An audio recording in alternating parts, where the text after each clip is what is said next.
I beg you, let us speak. Welcome मैक्रोकर्स। दोस्तों, क्या कभी आपने एक ऐसी सीरीज देखी है जिसमें सारे कैरेक्टर्स अंधे हो? नहीं तो ये आपके लिए।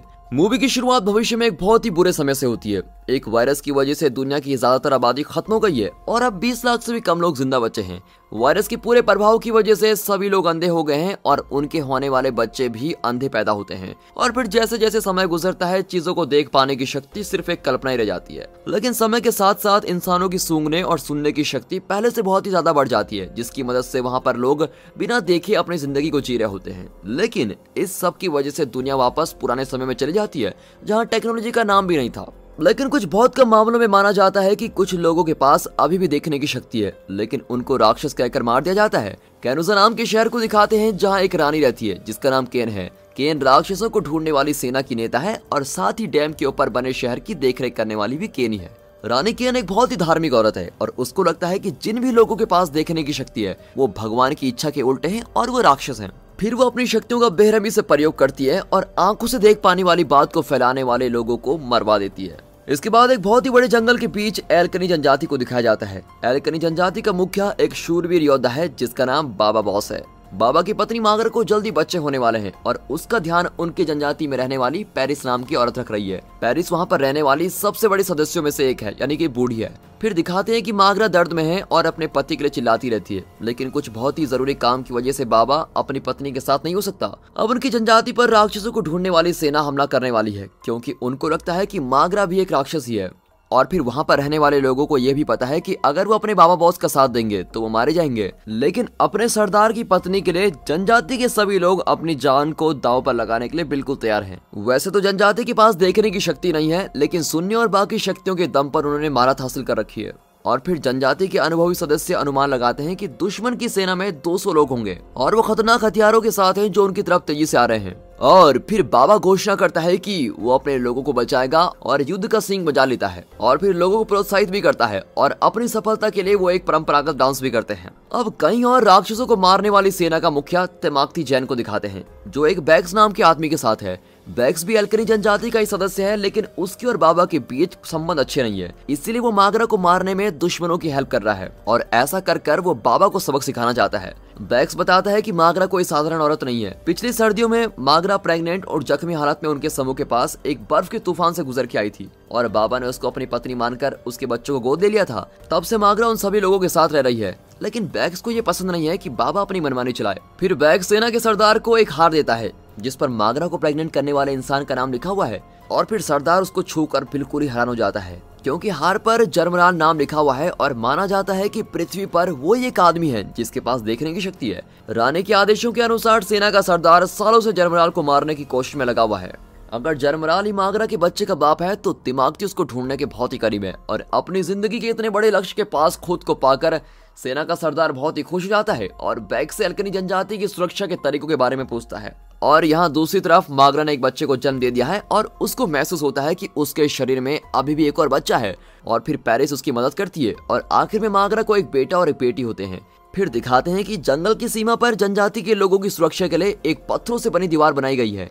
बाबा और उसके साथी इस दीवार को ढाल की तरह प्रयोग करते हैं और लड़ाई को शुरू करते हैं और ऐसा करके दुश्मन की सेना के बहुत ही लोग मारे जाते हैं और जब सेना उन पर हावी होने वाली होती है तो वो दीवार को तोड़ देते हैं, जिससे दीवार के पत्थर पहाड़ी से नीचे गिरते हैं और दुश्मन की आधी से ज्यादा सेना खत्म हो जाती है। फिर कुछ देर बाद बाबा को महसूस होता है कि राक्षसों को ढूंढने वाली आधी सेना अभी भी नदी के किनारे पर है। वो हमला करने से पहले एक तूफान की गुजरने का इंतजार करते हैं ताकि कबीले के लोगों के पास खुद को तैयार करने का ज्यादा समय न बचे। और फिर बाबा पहली बार अपने बच्चों से मिलता है, लेकिन वो उन बच्चों की भविष्य के बारे में बहुत ही चिंतित है। उनको पता है रानी की बची हुई सेना से मुकाबला करना आसान नहीं होने वाला है और फिर लोगों की जान बचाने के लिए पेरिस सभी को वहां से एक खुफिया पुल से भाग जाने का सुझाव देती है। सभी मान भी जाते हैं और पेरिस के पीछे पीछे उस पुल की तरफ निकल जाते हैं और जब उन्होंने आधा रास्ता पार कर लिया होता है तो वहां सेना पहुंच जाती है। शुरू में तो सेना को कबीले के लोगों के होने का पता ही नहीं होता, लेकिन जल्दी सरदार को वहां बने पुल का पता लग जाता है और वो बैग्स को उस पुल पर भेज देते हैं। अब बाबा पुल के दूसरे किनारे पहुंच जाता है और बैग्स को बचाने के बाद पुल की रस्सियों को काट देता है। वो बैग्स को अभी भी कबीले का हिस्सा मानकर बचा लेता है और पुल के टूट जाने के बाद वो कबीला भाग जाता है और एक और बार सेना का सरदार हार जाता है। यहाँ एक गार्ड सरदार के हार जाने के समाचार को लेकर रानी के पास पहुंचती है। वो मंदिर जाती है और मंदिर के परिषदों को हार हुई समाचार के बारे में बताती है।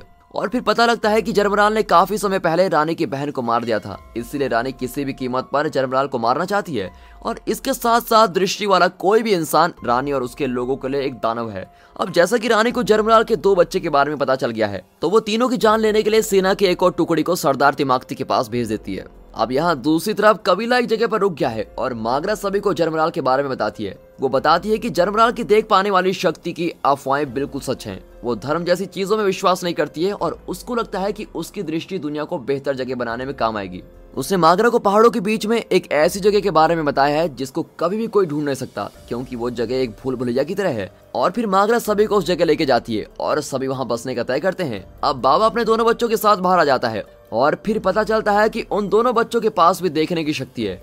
अब कुछ समय बाद बाबा अपने बच्चों के साथ जंगल में खाना ढूंढने लगता है और तभी उन पर एक भालू हमला कर देता है। बाबा उसको मारने की बहुत कोशिश करता है, लेकिन वह भालू एक तीर के कारण मर जाता है और तीर चलाने वाला कोई और नहीं बल्कि खुद जरमराल है। अब वो ये जानकर बहुत ही खुश है कि उसके बच्चे सुरक्षित हाथों में हैं। फिर जरमराल बाबा को एक डब्बे के बारे में बताता है जो कि उसको झरने के पास मिलेगा और साथ ही वो बाबा को उस डब्बे की चाबी भी पकड़ाता है और साथ ही बोलता है कि ये डब्बा तब खोलना जब बच्चे 12 साल की उम्र के हो जाएंगे। वो लड़के का नाम कोफून और लड़की का नाम हनीवा रखने का सुझाव देता है, लेकिन डब्बे में क्या है ये बताने से पहले ही वहाँ से भाग जाता है। अब यहाँ गद्दार बैग्स जंगल में है और वो बाबा को जरमराल का नाम लेते हुए सुन लेता है। उसको कुछ गड़बड़ होने का अंदेशा होता है और इसीलिए वो अपनी आंटी को इस बारे में बताता है। बैग्स के माता पिता को बाबा के आदेश पर मारने की सजा दी गई थी और इस वजह से उसका सारा परिवार बाबा के खिलाफ है। फिर वो शैडो नाम की एक लड़की को चीजों का पता लगाने के लिए किराए पर रख लेते हैं। शैडो कबीले का ही हिस्सा है जो कि अपने गायब रहने की महारत के लिए जानी जाती है। वो गायब रहने में इतनी अच्छी है कि उसके कबीले में रहते हुए भी लोगों को उसके बारे में कुछ भी पता नहीं चलता। अब रात को मागरा, बाबा और पेरिस जरमराल के बताए डब्बे को खोलते हैं और उसमें उनको एक खिलौने वाली नाव और बच्चों को पढ़ने लिखने के लिए किताबें मिलती है। तीनों को महसूस होता है कि दोनों बच्चे भी देख सकते हैं, लेकिन वो इस बात को छुपा के रखने का तय करते हैं। पेरिस को लगता है कि किताबों में पुराने लोगों और उनकी टेक्नोलॉजी के बारे में ज्ञान हो सकता है और जब बच्चे बड़े हो जाएंगे उनको एक नई दुनिया बनाने के लिए अपने ही एक अलग रास्ते पर चलना होगा। लेकिन मागरा इस बात को लेकर बिल्कुल भी खुश नहीं होती है। वो डब्बों को जमीन में दबाने के लिए बोलती है और कभी भी इस बारे में बात न करने के लिए भी बोलती है और उसका मानना है कि वो बच्चों को हर कीमत पर इस डब्बे पे रखी हुई चीजों से दूर रखना चाहती है। और तभी पेरिस को महसूस होता है कि कोई उन पर नजर रखे हुए है और इसीलिए वो इस बारे में बात करना बंद कर देती है। बाहर शैडो बैग्स को झूठ बताते हुए बोलती है कि बाबा अंदर बस अपने बच्चों के साथ खेल रहा है और बैग्स को इस झूठ का अंदेश लग जाता है और वो अपनी अलग ही योजना बनाने लगता है। वो एक बोतल में अपना संदेश डालकर नदी में फेंक देता है ताकि किसी दिन कोई बोतल सरदार तिमाकती को मिल जाए और ऐसा वो रोज करने का ट्राई करता है। इस सब के दौरान दिखाते हैं कि रानी की सेना अपनी पूरी कोशिश कर रही है कि वो कबीले के लोगों को ढूंढ सके। वो मागरा का पता लगाते हुए बहुत से घरों को जला लेते हैं और काफी लोगों को जान से मार डालते हैं, लेकिन सालों तक ढूंढने के बाद भी उनको मागरा के बारे में कुछ पता नहीं चलता। अब डैम में दिखाते हैं रानी को तिमाकती का संदेश मिलता है जिसपे वो वापस घर आने के लिए कह देता है, लेकिन उस संदेश की अच्छे से जांच करने पर उसको पता लग जाता है कि संदेश में कुछ फेरबदल किया गया है और जांच करने पर उसको पता लगता है कि राज्य के लोग उसके शासन के तरीकों से खुश नहीं है। डैम की हालत बहुत ही बेकार हो रही होती है, लेकिन रानी अपने लोगों के बारे में सोचने की जगह राक्षसों को पकड़ने पर ज्यादा ध्यान दे रही होती है और इस वजह से ही शहर के 2 परिषदों ने तिमाकती के संदेश को बदल दिया और रानी को मारने की योजना बनाई है। लेकिन बाद में उसी दिन रानी उन दोनों को छत से टांगकर बिजली से जलाकर मार डालती है। अब धीरे धीरे कोफून और हनीवा बहुत ही बड़े हो रहे होते हैं। वो अपनी देखने की शक्ति को छुपा कर रखते हैं, लेकिन वो दोनों अपने कबीले और उसमें होने वाली चीजों को उस तरीके से देख पा रहे होते हैं जैसा किसी ने आज तक सोचा भी नहीं था। और ऐसा होते होते अब 12 साल गुजर जाते हैं और अब वो समय आ गया है जब दोनों बच्चों को किताबें दी जानी है। पेरिस तो जरमराल के बताए गए आदेशों को मानना चाहती है, लेकिन मागरा ऐसा बिल्कुल भी नहीं चाहती है। वो चाहती है कि उसके बच्चे सामान्य जिंदगी जिए। वो दोनों बच्चों को दुनिया के साथ जंग करने के लिए नहीं भेजना चाहती है। पेरिस उसकी चिंताओं को बड़ी अच्छे से समझती है, लेकिन दुनिया के अच्छे बनने के लिए किसी माँ की भावना बीच में नहीं आ सकती। इसलिए वो रात को चुपचाप बच्चों को अपने पास बुलाती है और उनके पापा की छोड़ी हुई किताबें उनको देती है।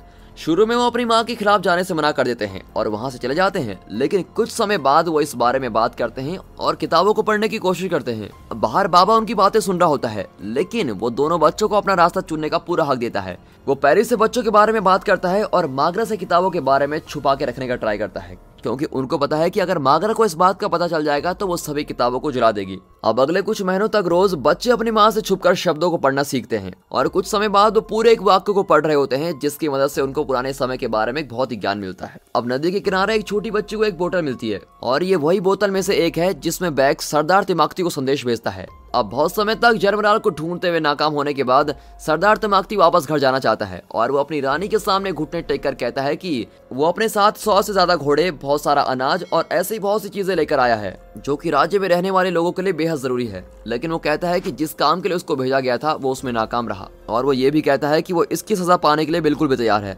लेकिन वो अपनी आखिरी इच्छा बताता है कि वो खुद को मारना चाहता है और ऐसा कर कर उसको एक योद्धा की तरह याद किया जाएगा, न कि मरे हुए इंसान की तरह। रानी भी मान जाती है और उसको बांध के ऊपर से छलांग मारने का आदेश देती है और फिर कुछ समय बाद ही बैक्स की भेजी गई बोतल रानी के पास आ जाती है और ऐसा कर कर उसको दोनों बच्चों के रहने की जगह का पता चल जाता है। और जब सरदार बांध से कूदने वाला होता है तभी रानी उसको रोक लेती है और बैक्स के भेजे संदेश को दिखाती है और इस जीत से रानी इतनी खुश हो जाती है कि वो सरदार तिमाकती की बाहों में रोने लगती है।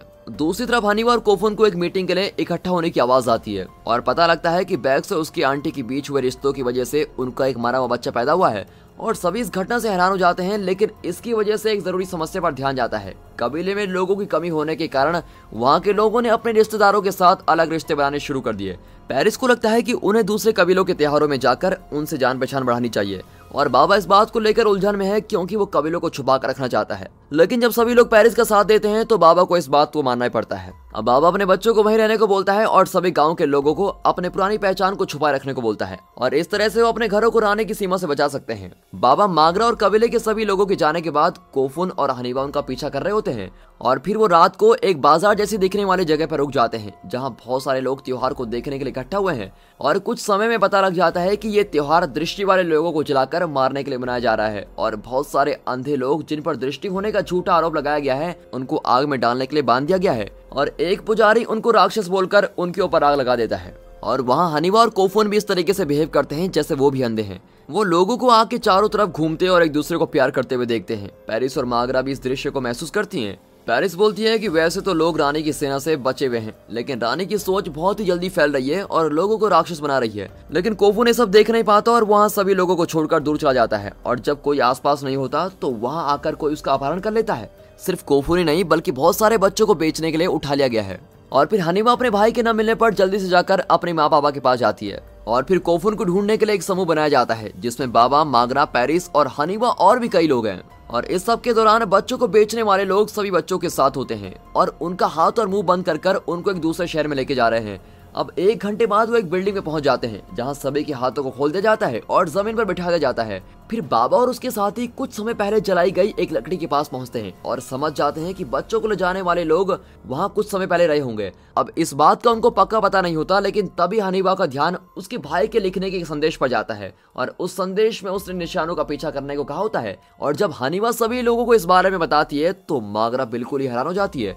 मागरा हैरानी में हनीवा से पूछती है कि तुम कैसे जानती हो कि उसने कोई निशान छोड़ा है, क्या तुम्हें पढ़ना आता है? और फिर उसको आखिरकार पता ही लग जाता है कि उसके दोनों बच्चे पढ़ना जानते हैं। मागरा अब गुस्से में है लेकिन उसके लिए जरूरी यह है कि वो अभी अपने बच्चों को ढूंढे। बाबा और उसके साथी भी उस बिल्डिंग में पहुंच जाते हैं जहां कोफून और बाकी बच्चों को नौकर बनाने के लिए रखा हुआ है। बाबा सभी को वहीं रहने को बोलता है और खुद अकेले अंदर जाता है। हनीवा उसके साथ आने के लिए जिद करती है लेकिन बाबा नहीं चाहता कि हनीवा उसके दुश्मनों के सामने आए और बाबा के रूप को देखे। बाबा की आधी जिंदगी ऐसे ही लोगों को मारने में निकली है और इसलिए वो नहीं चाहता कि उसकी बेटी ऐसा करते हुए उसको देखे। वो चुपचाप पहरा करते हुए इंसान पर हमला करता है और उसको बाकी पकड़े हुए बच्चों के पास ले जाने के लिए बोलता है। कोफून उनको आते हुए देख लेता है और अपने पापा को चेतावनी देने के लिए आवाज निकालता है। उसके पापा आवाज को सुन लेते हैं और फिर वो एक जानवर की तरह लड़ने लगता है और सभी अपहरण करने वाले लोगों को एक एक करके मार डालता है। लड़ाई के खत्म होने के बाद उसका बेटा भी उसको पहचान नहीं पाता और आखिर में बाबा गैंग के मुखिया को पकड़ लेता है और उसके गले में मारकर उसको जान से मार डालता है। अब इस तरह आखिरकार कोफून अपनी माँ से मिलता है जो उसको मिलते ही गले लगा लेती है।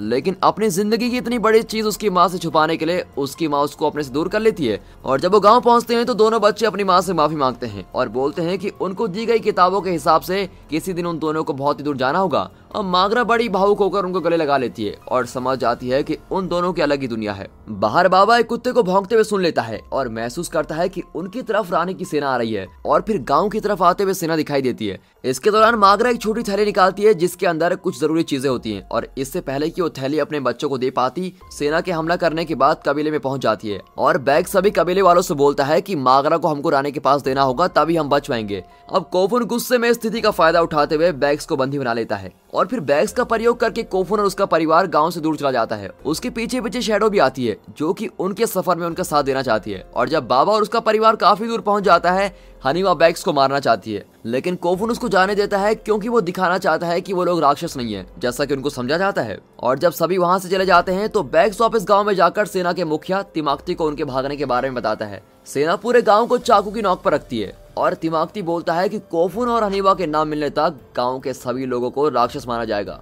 दूसरी तरफ बाबा और उसके परिवार एक नदी के किनारे पहुंच जाते हैं और फिर वो एक नाव में वहां से निकलते हैं। उनके वहां से निकलने से पहले ही उनको दुश्मन की सेना घेर लेती है। सरदार तिमाक्ती बोलता है कि उसने अपनी पूरी जिंदगी जरमराल के बच्चों का पता लगाने में निकाली है और इतने पास पहुंचकर अब वो पीछे मुड़ने वाला नहीं है।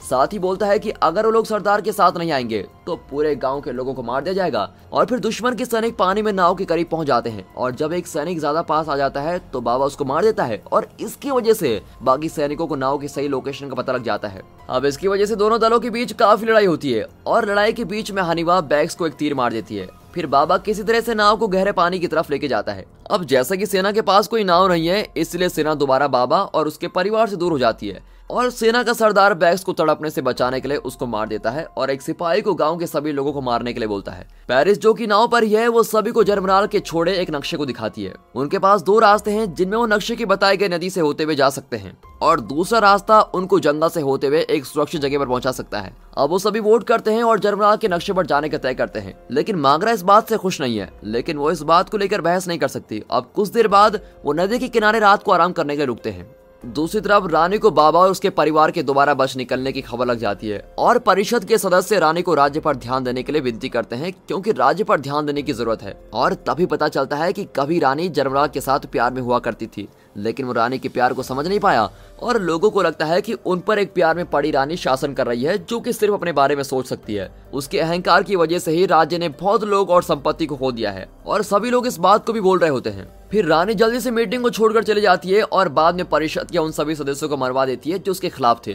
अब अगली सुबह जब बाबा और उसके साथी जागते हैं तो उनका सभी सामान गायब हो चुका है। जो छोटी थैली मागरे के पास थी वो भी गायब हो चुकी है और जब वो सामान ढूंढ रहे होते हैं, कोफून को कुछ दूर एक इंसान खड़ा हुआ दिखाई देता है। अब दूसरी तरफ रानी को बताया जाता है कि लोग उसको रानी के सिंहासन से हटाने के लिए आंदोलन कर रहे हैं और लोग उसको परिषद के लोगों को मारने के लिए सजा देना चाहते हैं। और फिर लोगों के साहस को देखकर रानी बड़े गुस्से में पूरे राज्य को खत्म करके अकेले ही जरमराल को ढूंढने के लिए निकल पड़ती है। वो बांध को बंद कर देती है जिसकी वजह से बांध तेजी से चलने लगता है और जैसे ही बांध में पानी भरता है वो टूटने लगता है और रानी जल्दी से एक कुत्ते और अपने एक साहब के साथ वहां से निकल पड़ती है और राज्य के सभी लोगों को मरने के लिए छोड़ दिया गया है। और इसी के साथ ये एपिसोड यहाँ पर खत्म होता है। दोस्तों, अभी तक आपने पहले एपिसोड में देखा कि कैसे रानी केन डैम को तबाह कर देती है और अपने लोगों को मरने के लिए छोड़ देती है और खुद भाग के चली जाती है। अब उसके बाद देखते हैं आगे होता है क्या। इस एपिसोड की शुरुआत पेरिस और मागरा के बीच चल रही बातों के साथ होती है। पेरिस मागरा से पूछ रही होती है कि क्या वो बाकी सभी लोगों से कुछ छुपा रही है, क्योंकि पेरिस को मागरा के व्यवहार में कुछ अलग अलग महसूस हो रहा होता है और साथ ही उसको लग रहा होता है कि कहीं मागरा अपने कबीले को धोखा तो नहीं देने वाली। पेरिस तो बस ये जानना चाहती है कि मागरा ने अपने पति और बच्चों को कोई छोटी सी चोरी हुई चीज को ढूंढने के लिए क्यों भेजा था। ये सब सुनकर मागरा बोलती है कि वो बदली नहीं है और ना ही वो उन लोगों को धोखा देने वाली है जिन्होंने उसके बुरे समय में उसका साथ दिया था। यहाँ दूसरी तरफ बाबा बॉस, कोफून और हनीवा एक जंगल में है और वो मागरा की खोई हुई थैली को ढूंढ रहे होते हैं। तभी बाबा हनीवा और कोफून को आसपास से आने वाली आवाजों को ध्यान से सुनने को बोलता है और कुछ समय बाद कोफून को किसी के घुर्राने की आवाज सुनाई देती है और वो इस बारे में बाबा को बताता है और फिर बाबा कोफून के बताए हुए रास्ते पर उस आवाज का पीछा करता है और कुछ देर बाद ही वो एक जगह पहुंच जाते हैं और कोफून बाबा को उस जगह के बारे में समझाने लगता है। बाबा को भी लग रहा होता है कि वहां रहने वाले ही किसी इंसान ने उनकी चीजों को चुराया होगा और फिर हनीवा अंदर जाकर उस चीज को ढूंढने का तय करती है और कुछ देर बाद उस जगह की तलाश करने के बाद हनीवा को अपनी माँ की कीमती थैली मिल जाती है और जैसे ही वो थैली उठाकर पीछे मुड़ती है उसके ऊपर कोई अजनबी हमला कर देता है और इस सब के बीच में कोफून और बाबा को हनीवा के चीखने की आवाज आती है और वो जल्दी से एक जगह पहुंच जाते हैं जहाँ उन्हें हनीवा बेहोश मिलती है। और जब कोफून और बाबा हनीवा को होश में लाने की कोशिश कर रहे होते हैं तो वो अजनबी बाबा पर हमला कर देता है, लेकिन तभी कोफून तेजी से आता है और अपने पापा को धक्का देकर बचा लेता है और फिर अपने पहले हमले की नाकामी के बाद वो अजनबी कोफून पर भी हमला करने लगता है और जैसे ही अजनबी कोफून पर आखिरी हमला करने वाला होता है बाबा उस पर हमला कर देता है और उसको जान से मारने लगता है। अब ये देखकर हनीवा बाबा को उस अजनबी को छोड़ने के लिए बोलती है और बताती है कि उस अजनबी के नाम बूट्स है और फिर हनीवा बाबा को उस अजनबी की छाती को छूने के लिए बोलती है, जिसके ऊपर कोई आंख का निशान बना होता है और ऐसा ही निशान जर्मनाल के दिए हुए नक्शे पर भी था। इसका मतलब हो सकता है कि बूट्स भी चीजों को देख सकता है और ये सुनकर बाबा बॉस बूट्स को छोड़ देता है। दूसरी तरफ रानी केन और उसकी करीबी कर्मचारी नायरी एक जगह पर आराम करने के लिए रुकते हैं और बाद में वो अपनी गाड़ी के पास आते हैं, लेकिन रानी को अपना ड्राइवर नहीं मिलता। और जब केन थोड़ा आगे ड्राइवर को देखने जाती है, तब कुछ अजीब लोगों का समूह, जिनको शैडो का योद्धा कहा जाता है, वो नायरी पर हमला कर देते हैं और उसको मार देते हैं। अब इसके बाद ही 2 लोग केन पर भी हमला करके उसको अपहरण कर लेते हैं। आगे दिखाते हैं कि हनीवा कोफुन और बाबा के साथ बूट्स एक जगह पहुंच जाता है, जहां माग्रा और पेरिस उनका इंतजार कर रहे होते हैं। हनीवा तभी अपनी मां की कीमती थैली उसको पकड़ा देती है और पेरिस को महसूस होता है कि उसके आसपास 4 लोगों से ज्यादा लोग हैं और फिर वो हनीवा से इस बारे में पूछती है। हनीवा बताती है कि नए सदस्य का नाम बूट्स है और वो भी जर्मनाल का ही बेटा है। फिर वो सभी को बूट्स को उनके साथ रहने के लिए मना लेती है और बूट्स ही बोलता है और सभी को विश्वास दिलाने की कोशिश करता है कि वो उनकी किसी तरह मदद करना चाहता है। फिर माग्रा कुछ समय तक इस बारे में सोचती है और आखिर में बूट्स के उनके साथ रहने के लिए मान जाती है। अब दिखाते हैं कि रानी केन को एक जगह ले जाया जाता है जहाँ पर रेशम बनाई जाती है और उस जगह को कीड़ों का शहर के नाम से जाना जाता है। और फिर शैडो वाले योद्धा केन को उसके सरदार कटर के पास लेके जाते हैं। कटर रानी को एक नौकर की तरह रखना चाहता है और रानी की असली पहचान का ना जानते हुए कटर केन को जबरदस्ती अपना गुलाम बना लेता है। अब इस सब से तंग होकर रानी कटर को धमकी देती है और बोलती है ये सब कर वो बहुत ही बड़ी गलती कर रहा है। और ये सब सुनकर कटर गुस्सा हो जाता है और वो केन के गले में एक रस्सी को बांध देता है। कटर केन को बोलता है कि अगर उसने कभी भी यहाँ से भागने की कोशिश की तो उसको बहुत ही बुरे परिणाम भुगतने पड़ेंगे। दूसरी तरफ बाबा बॉस नदी के पास नाव की जांच करने जाता है और कोफुन उसको बताता है कि पानी की कमी की वजह से नाव किनारे पर अटक गई है और अपनी जगह से हिल नहीं पाएगी। अब इसकी जांच करने के बाद बाबा बॉस अगली सुबह तक इंतजार करने को बोलता है, क्योंकि तब तक नदी में पानी आ जाएगा, जिसकी वजह से वो आराम से निकल पाएंगे। इसके दौरान पेरिस को महसूस होता है कि रानी की सेना भी आसपास पहुंच चुकी है। कोफुन को भी सिपाही दिखाई देते हैं और वो जल्दी से अपने परिवार को जंगल में लेके जाता है। हनीवा पेरिस और माग्रा को एक बड़े पेड़ पे छुपने के लिए कहती है और बाकी सभी सेना के लोगों से लड़ाई करने जाते हैं। लेकिन इस बार कोफुन और हनीवा भी बाबा बॉस के साथ लड़ाई में भाग लेते हैं और कुछ सिपाहियों को जख्मी कर देते हैं। फिर कुछ समय बाद बूट्स भी लड़ने आता है और सभी पर हमला कर देता है। तभी अचानक पेरिस को महसूस होता है कि माग्रा वहाँ नहीं है और वहाँ से भाग गई है। पेरिस मदद के लिए आवाज लगाती है और उसकी आवाज सुनकर हनीवा और बाबा जल्दी से वहाँ जाते हैं। पेरिस बाबा बॉस को बताती है कि माग्रा खुद से पेरिस का हाथ छोड़कर वहाँ से भाग गई है। अब अपनी माँ की चिंता में हनीवा उसको ढूंढने लगती है और अपनी माँ का नाम पुकार पुकार कर इधर उधर जाने लगती है। आगे दिखाते हैं कि माग्रा सेना के सरदार तिमाक्ती जन का सामना करते हुए दिखती है और जब तिमाक्ती जन माग्रा की तरफ आने लगता है और उसको मारने की कोशिश कर रहा होता है, तभी माग्रा थैली में से एक अंगूठी निकाल लेती है और उसको पहन लेती है। और उस अंगूठी को हिलाने से जो आवाज आती है वो आवाज रानी केन की अंगूठी की तरह होती है और उस आवाज को सुनकर तिमाक्ती जन और उसकी सेना माग्रा के सामने सर झुका लेती है। और यहाँ पता चलता है कि माग्रा रानी केन की बहन और केन परिवार की राजकुमारी है। दूसरी तरफ जंगल में बाबा बॉस रानी के सिपाहियों से पूरी तरह लड़ रहा होता है जब वो तिमाक्ती जुन के बहुत से सैनिकों को मार देता है। फिर बूट्स उसके पास आता है। वो बताता है कि उसने सेना के सरदार को माग्रा को मारते हुए देखा। शुरू में बाबा उसकी बात का विश्वास नहीं करता, लेकिन जब बूट्स उसको माग्रा की कीमती थैली देता है, उसको यह सब सच मानना ही पड़ता है। फिर वो बाकी सभी लोगों को अपना सफर जारी रखने को बोलता है। बूट्स बोलता है कि उसको जंगल के बारे में अच्छे से पता है और उसको उसके पीछे आना चाहिए। अब उनके पास कोई ऑप्शन नहीं होता, इसीलिए बाबा और सभी लोगों को उसके पीछे जाना ही पड़ता है। अब आगे तिमाक्ती जुन माग्रा से बातचीत करने आता है। तिमाक्ती माग्रा से उसके पिछले समय के बारे में और साथ ही वो कैसे अभी तक जिंदा है इस बारे में पूछने लगता है। अब ये सब सुनकर माग्रा उसके सवालों के जवाब देने के लिए शर्त रखती है और कहती है कि मैं तभी बताऊंगी अगर तुम मेरे परिवार को कुछ नहीं करोगे। और फिर सवालों का जवाब पाने के लिए तिमाक्ती माग्रा के परिवार को ढूंढकर उसके सामने जिंदा लाने का आदेश देता है। यहाँ दूसरी तरफ बूट्स बाबा और सभी को एक गुफा में लेके जाता है और उनको एक धातु के पिंजरे में बंद कर देता है। अब हनीवा बड़ी हैरान होकर पूछती है कि वो कर क्या रहा है और इसके जवाब में बूट्स बोलता है कि वो लोगों पर आसानी से विश्वास नहीं करता और ये कहकर वो चला जाता है। अब बेचारे बाबा बॉस और कोफुन चिल्लाते हुए दीवार पर मारने लगते हैं और कोफुन इसके लिए हनीवा को दोषी मानता है और बूट्स पर विश्वास करने के लिए उस पर गुस्सा करता है। फिर अचानक पिंजरा नीचे जाने लगता है और सभी डर जाते हैं कि ये हो क्या रहा है। इस सब के दौरान कीड़ों के शहर में रानी केन रेशम बनाने वाली फैक्ट्री में गुलामों की तरह काम कर रही होती है और वहाँ वो एक बड़ी औरत कोरा से बात कर रही होती है। कोरा बोलती है कि केन को हमेशा काम करते रहना चाहिए वरना उसको मार दिया जाएगा, लेकिन केन उसकी बात नहीं मानती। अब बाद में एक रखवाली करने वाली औरत उसको मारने लगती है और जब केन वापस उस पर हमला करने की कोशिश करती है तब उसको मार के बेहोश कर दिया जाता है। अब पुराने समय में दिखाया जाता है कि छोटी केन अपने मरते हुए पापा और केन परिवार के राजा के सामने बैठी हुई है। केन अपने पापा को वादा करती है कि उसके जाने के बाद वो राज्य को चलाएगी और राज्य का अच्छे से ख्याल रखेगी। अब जल्दी राजा अपनी दूसरी बेटी माग्रा को अपने पास बुलाता है और उसके कान में बोलता है कि उसको ही आगे राज्य पर शासन करना है। फिर वापस प्रेजेंट में दिखाते हैं कि मागरा ये कहानी तिमाकती जुन को सुना रही है और वो साथ ही बोलती है कि तिमाकती की वोट की वजह से ही केन को राज्य पर शासन करने का मौका मिला। फिर तिमाकती अपने बचाव में बोलता है कि उसने ये सब राज्य के अच्छे के लिए किया था क्योंकि तब मागरा एक छोटी बच्ची थी। फिर तिमाकती जुन मागरा से पूछता है कि रानी केन ने लोगों को ऐसा क्यों कहा कि मागरा मर चुकी है। मागरा बोलती है कि केन ने सभी से झूठ बोला और तुम खुद देख सकते हो कि मैं तुम्हारे सामने बैठी हुई हूँ।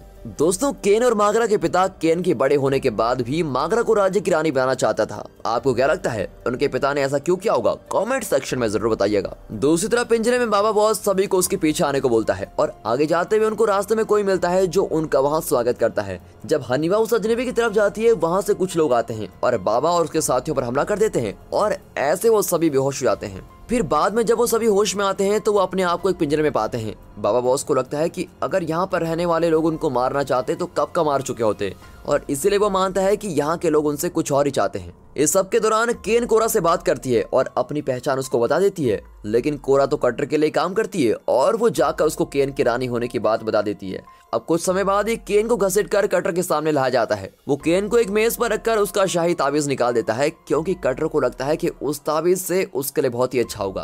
अब इसके बाद एक औरत गुफा में आती है और बाबा बॉस उस पर हमला कर देता है और फिर वो औरत अपने आप को बूट्स की मां डायला बताती है और साथ ही बताती है कि वो यहाँ उनकी मदद करने आई है और फिर वो उनको बूट्स के बारे में बताती है। बूट्स के आसपास रहने वाले लोगों ने हमेशा ही उसको अलग होने की वजह से तंग किया और उसको काफी धमकाया है क्योंकि लोगों ने उसके देख पाने की शक्ति को एक अभिशाप माना था। फिर डायला बताती है कि बूट्स के जवान होने के बाद से वो उन लोगों को जान से मार रहा है जो उसको धमकाया करते थे। फिर वो उनकी मदद करने के लिए एक वादा मांगती है और कहती है कि अगर बाबा और उसके साथियों में से कोई एक जन बूट्स के मिलने पर उसको मार दे तो अच्छा होगा। और यह सुनकर हनीवा बूट्स को मारने का वादा करती है और फिर डायला उनको बाहर जाने का रास्ता दिखाती है। वो उनको एक लिफ्ट के पास लेके जाती है जो उनको उस गुफा से बाहर ले जाएगी, लेकिन उनकी बुरी किस्मत तो देखो, जब बाबा बॉस लिफ्ट को चलाने की कोशिश करता है उनको पता लगता है कि लिफ्ट खराब हो गई है और लिफ्ट को काम करने के लिए किसी को वहाँ रुककर लीवर को पकड़ के रखना पड़ेगा। इसलिए बाबा के पास अब कोई ऑप्शन नहीं होता और वो बाकी सभी को लिफ्ट पर जाने को बोलता है और बाबा वहाँ खुद रहकर लिफ्ट को चलाने का तय करता है। अब बाकी सभी लिफ्ट में चले जाते हैं और लिफ्ट को वापस भेजने का वादा करते हैं,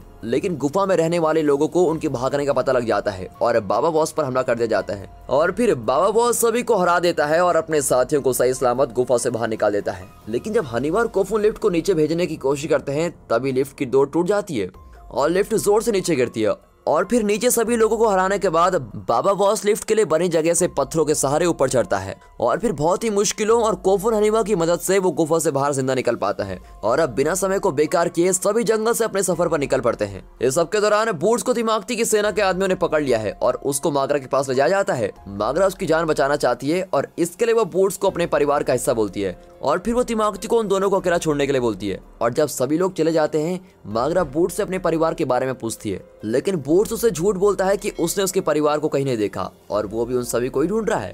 तभी वहाँ पर शैडो के योद्धा तिमाकती जुन के लिए एक संदेश लेकर आते हैं और फिर मागरा उनके पास जाकर तिमाकती के पास आए संदेश के बारे में पूछती है और फिर पता लगता है कि कटर ने रानी केन का शाही ताबीज भेजा है और केन के बदले में बहुत सारा पैसा मांगा है। और फिर कुछ देर बाद बूट्स मागरा के पास आता है और बताता है कि वो सभी परछाई के योद्धा को देख सकता है जो वो संदेश लेकर आए हैं और वो तब मागरा को उसका लेफ्टिनेंट बनने का प्रस्ताव सामने रखता है और ऐसा करके वो उसकी सेवा करने की बात बोलता है।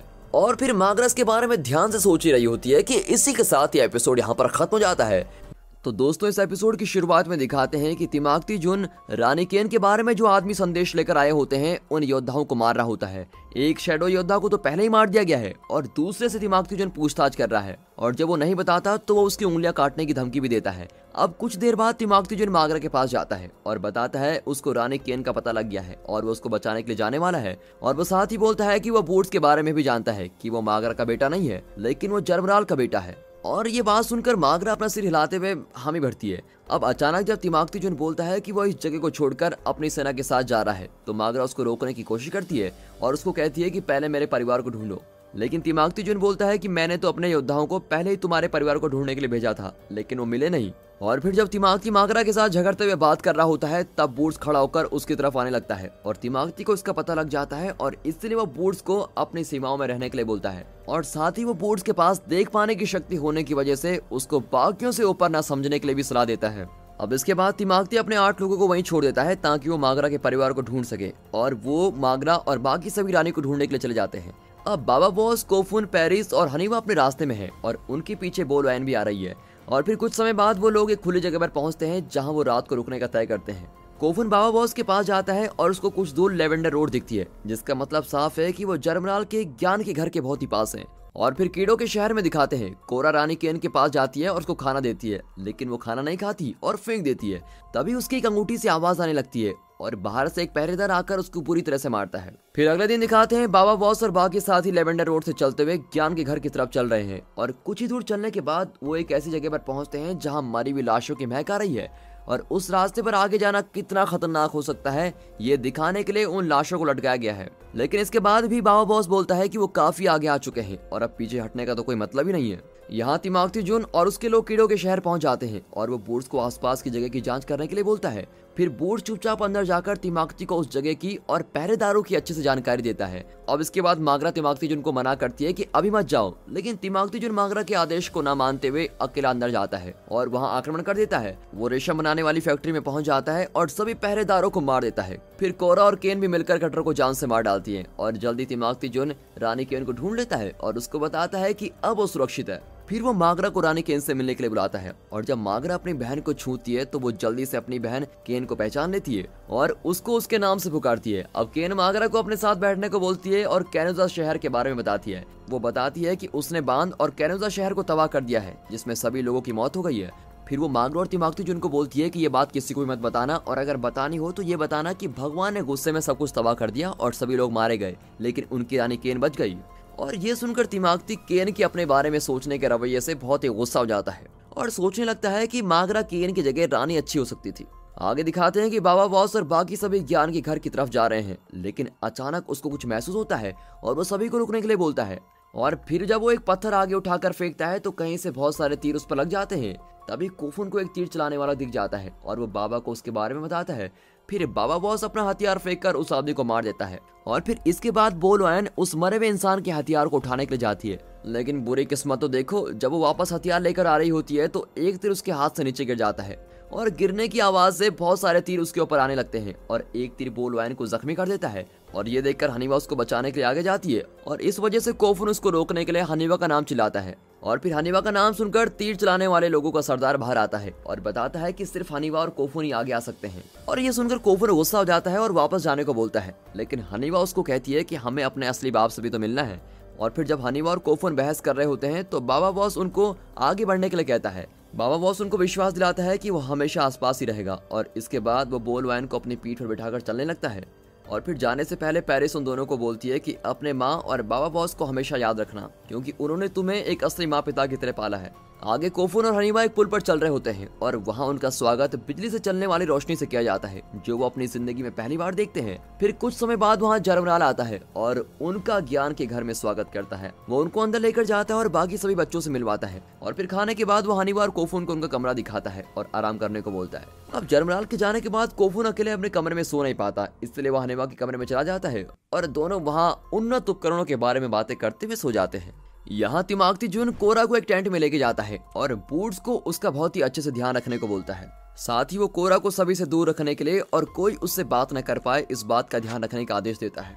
अब इसके बाद तिमाकती मागरा के पास जाता है और रानी केन और उसकी सोच के बारे में मागरा की बात से सहमत होता है। वो बोलता है कि जैसे ही सिपाहियों को शहर के तबाह होने का पता लगेगा वो सभी उन तीनों के खिलाफ होकर उन पर हमला कर देंगे।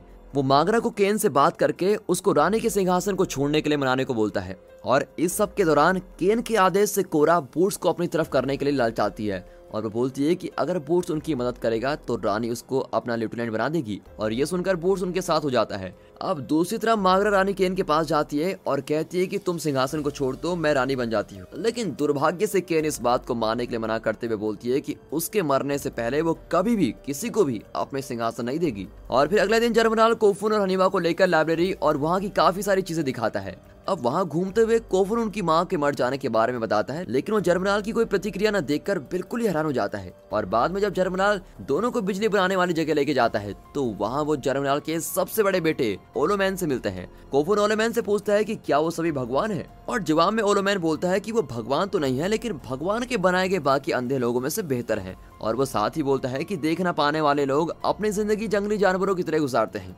और फिर कोफुन को ये बात सुनकर बड़ा ही गुस्सा आता है और बोलता है कि उसके असली पापा बाबा बॉस से मिलकर ओलोमैन की सारी सोच बदल जाएगी। इस सब के दौरान बाबा वॉस और पेरिस मदद के लिए एक जनजाति के पास पहुंचते हैं और बताते हैं कि उनकी दोस्त बहुत ही बुरी तरह से घायल है और उनका सरदार मदद के लिए मान जाता है, लेकिन वहां से बाबा वॉस और पेरिस को जाने को बोलता है। अब कोई और विकल्प न होने के कारण बाबा वॉस और पेरिस बोलवैन को वहीं छोड़कर चले जाते हैं। और फिर बाद में रात को जब कोफुन सो नहीं पाता तो वो इधर उधर घूम रहा होता है और उसको वहां कोई आदमी दिखाई देता है और फिर कोफुन उसका पीछा करता है और वो देखता है कि वो आदमी जर्मनाल से बात कर रहा है कि कोफुन और हनीबा को त्रिवेंत्रियन जनजाति के सरदार के पास भेजना है और जर्मनाल हनीबा को उनको देने के लिए भी तैयार हो जाता है, लेकिन वो कोफुन को अपने साथ रखना चाहता है। तभी ओलोमैन कोफुन को देख लेता है और उसको मारकर बेहोश कर देता है। और फिर कुछ समय बाद जब हनीबा अपने कमरे में शीशा देख रही होती है, ओलोमैन उसके पीछे आ जाता है और उसको पकड़ लेता है। अब हैरानी की बात तो ये होती है कि पेरिस जो कि जंगल में बाबा वॉस के पास सो रही है, वो अचानक से नींद से जागती है और बाबा वॉस को कहती है कि हनीबा और कोफुन बड़े खतरे में हैं। आगे तिमाकती जूनियर मागरा रानी केन के पास जाते हैं और उनके वहां होने का महसूस करके केन तिमाकती जून के हाथों में सिंहासन छोड़ने का एक संदेश पकड़ाती है और जब तिमाकती जून संदेश को पढ़ रहा होता है तो बूट्स उसके ऊपर हमला कर देता है और उसको चाकू से मार देता है और मागरा बूट्स को धक्का देकर दूर करती है, लेकिन केन उसके पास जाती है और पूरा चाकू उसके सीने में घुसा देती है। वो मागरा को बाहर सभी को झूठ बोलने के लिए बोलती है कि तिमाकती जून ने शर्म के कारण उनके रीति रिवाजों के अनुसार खुदकुशी कर ली है। और यहाँ दूसरी तरफ दिखाते हैं कि जर्मनाल कोफुन के पास जाता है जिसको एक कमरे में बंद कर लिया जाता है। वो बोलता है कि अगर वो हनीबा को उनके हवाले नहीं करता तो उसका पूरा परिवार मारा जाता और वो कोफुन को बेटा बोलकर शांत करने की कोशिश करता है, लेकिन कोफुन उसको मारता रहता है और बोलता है कि वो जर्मनाल का बेटा कभी भी नहीं हो सकता। और इसके बाद जर्मनाल अपने आदमियों को कहता है कि इसको बाहर जाकर मार डालो और जब वो लोग कोफुन को मारने वाले होते हैं, बाबा वॉस वहां पहुंच जाता है और उन आदमियों का सफाया कर देता है। इसके बाद वो अंदर जाता है और जर्मनाल के आदमियों को मारने लगता है और थोड़ी देर में कोफुन बोलता है कि वो बिजली बनाने वाली मशीन को ढूंढकर बंद करने के लिए जा रहा है ताकि बाबा वॉस जर्मनाल से अंधेरे में लड़ाई करके उसको हरा सके। और जैसे ही कोफुन जाता है, बाबा आगे जाते हुए जर्मनाल का नाम चिल्लाता है और एक लाइब्रेरी में पहुंच जाता है और जैसे ही जर्मनाल बाबा वॉस से बात करता है और बताता है उसने हनीबा को ईडो वॉस को दे दिया है, तो ये बात सुनकर बाबा वॉस बहुत ही गुस्से में आ जाता है और इधर उधर अपनी तलवार घुमाने लगता है। और फिर हमें पता चलता है कि ईडो वॉस बाबा वॉस का भाई है जो उससे बदला लेना चाहता है। और फिर मौके का फायदा उठाते हुए जर्मनाल बाबा वॉस पर हमला कर देता है और उसको चोट पहुंचाता है। अब बाबा वॉस छुपने की कोशिश करता है, लेकिन जर्मनाल उसको ढूंढकर उसके कंधे पर गोली मार देता है। लेकिन तभी जनरेटर के बंद होने से बिजली चली जाती है और इस बात का महसूस होते ही बाबा वॉस जर्मनाल पर हमला कर देता है और उसको बहुत ही बुरी तरह घायल कर देता है। तभी वहां ओलोमैन आता है और बाबा को गोली मारने की कोशिश करता है, लेकिन ऐसा करने से पहले ही कोफुन उसको मारकर बेहोश कर देता है। अब इसके बाद बाबा वॉस जर्मनाल की आंखें नोचकर उसको अंधा कर देता है। यहाँ दूसरी तरफ मागरा और केन सेना के सामने मिलकर सिंहासन पर राज करने का घोषित करती हैं और साथ ही शर्म से तिमाकती के खुद को मार देने वाली बात को भी बताते हैं। अब इसके बाद मागरा अपने परिवार को ढूंढने के लिए सेना को लेवेंडर रोड पर भेजती है और वहां से जाने से पहले वो टेंट को आग लगा देते हैं जिसमें अभी भी तिमाकती की लाश पड़ी है। दोस्तों, जैसा कि मागरा और केन दोनों ने मिलकर सिंहासन पर राज करने का तय किया है, क्या आप लोगों को लगता है कि आगे चलकर केन सिंहासन पर मागरा को राज करने के लिए अपना साथी बना रहने देगी? अपनी राय कमेंट में जरूर दें। और फिर आखिर में दिखाते हैं कि बाबा वॉस और कोफुन पेरिस से मिलते हैं जो उनका पुल पर इंतजार कर रही है। और फिर कुछ समय बाद वो एक बड़े शहर के सामने खड़े हैं और बाबा पेरिस से पूछता है क्या हनीबा उस शहर में है। पेरिस हनीबा के वहां होने की पुष्टि करती है और बाबा हनीबा को बचाने की कसम खाता है। और इसी के साथ दोस्तों ये एपिसोड यहाँ पर खत्म होता है। आगे के एपिसोड्स के लिए हमारे channel mister Hindi rocker series को जरूर सब्सक्राइब करें और साथ ही वीडियो की पब्लिश होने के साथ साथ आपको झट से नोटिफिकेशन मिल जाएगी। और do like, comment, subscribe, share and finally thanks for watching.